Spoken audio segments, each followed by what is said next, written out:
We know how to turn on and off worksheet protection, but where the worksheet protection comes in useful is if you can protect a worksheet but allow some cells to be open for editing.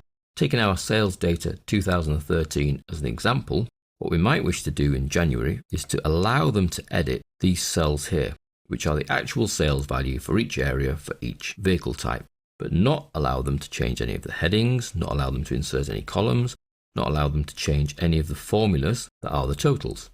To allow these cells to be unlocked while the rest is locked is a two-step process. First step is to highlight the cells you wish to allow them to use, and then to unlock these cells. So to unlock some cells, we go to the Home ribbon, and then we need to expand the cell settings. Now we can either use the font pop-out, the alignment pop-out, the number pop-out.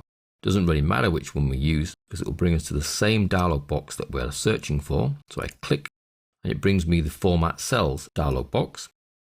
And it's the last tab in here that we are interested in, the Protection tab. Now you'll see that there is a tick in Locked, and in fact all cells on an Excel sheet are locked by default.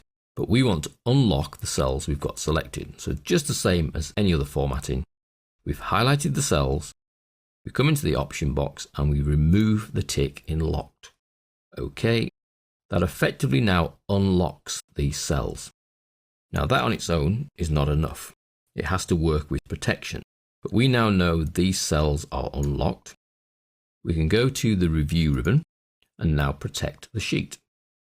Now this time when we look to protect the sheet, we'll see that there is a difference effectively between locked and unlocked cells.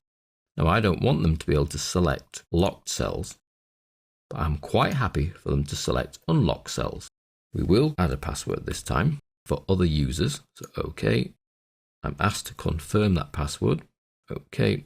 And now we've locked the sheet, just as we've done previously, and we're only allowing users to select unlocked cells.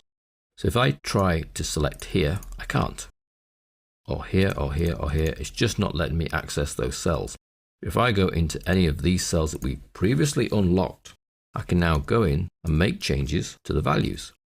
And you can see that those values then feed into the formulas, so the totals are changing even though I cannot access those cells. So the formulas are not affected by the locking, they still work, they're still looking at the same cells, it's just that the person now entering the data cannot change them. Cannot change the headings, cannot insert columns. So they cannot change the makeup of this sheet, they cannot change the formulas within the sheet, only access the cells that I've previously unlocked before I added the protection and change the values.